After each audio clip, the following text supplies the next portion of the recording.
అక్కినేని అఖిల్ మొదటి cinema flop అయినా star craze లో మాత్రం సూపర్ ఫాలోయింగ్ సంపాదించుకున్నాడు. ఇక శ్రియతో ఎంగేజ్మెంట్, పెళ్లి క్యాన్సిల్ ఇలా ప్రతిసారి వార్తల్లో ఉంటూ వస్తున్న అఖిల్ కు ఈ మధ్య ఫ్లైట్ లో జరిగిన ఓ ఇన్సిడెంట్ మైండ్ బ్లాక్ అయ్యేలా చేసిందట. ఇంతకీ అఖిల్ కు ఫ్లైట్ లో అంతగా ఏం జరిగిందంటే, ఫ్లైట్ లో తాను సేద తీరుతున్న సమయంలో ఎవరో వచ్చి తను సీట్ ముందు లెటర్ పెట్టి వెళ్లారని, తీరా చూస్తే నువ్వు చాలా హాట్ గా ఉన్నావు, నువ్వు ఓకే అంటే నేను రెడీ అని రాసిందని చెప్పాడు. పక్కన వాళ్ళని అడిగితే అది ఒక అబ్బాయి రాశాడని అన్నారట.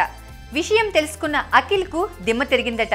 వెంటనే ఫ్లైట్ ల్యాండ్ అవ్వగానే చాటుచాటుగా గమ్యాన్ని చేరుకున్నాడట. అఖిల్ అంతగా కంగు తిన్నది ఎందుకంటే ఆ ప్రపోజల్ అమ్మాయి చేసినా సరే సరదాగా తీసుకునేవాడు, కానీ ఓ అబ్బాయి చేయడం వల్లే అంత హంగామా చేశాడు. రానా హోస్ట్ గా చేస్తున్న నెంబర్ 1 యారీ షోకి గెస్ట్ గా వచ్చిన అఖిల్ ను ఓ రేంజ్ లో ఆడుకున్నారు రానా. రాజమౌళి తనయుడు కార్తికేయ, ఇక షో మధ్యలో సుశాంత్ కూడా సర్ప్రైజ్ ఎంట్రీ ఇచ్చాడు. అఖిల్ సినిమా తర్వాత 2 సంవత్సరాలు గ్యాప్ తీసుకున్న అఖిల్ విక్రమ్ కుమార్ డైరెక్షన్ లో సెకండ్ మూవీ చేస్తున్నాడు. యాక్షన్ ఎంటర్టైనర్ గా రాబోతున్న ఈ సినిమా భారీ బడ్జెట్ తో నిర్మించబడుతుంది. అన్నపూర్ణ స్టూడియోస్ బ్యానర్ లో నాగార్జున ఈ సినిమాను నిర్మిస్తున్నారు.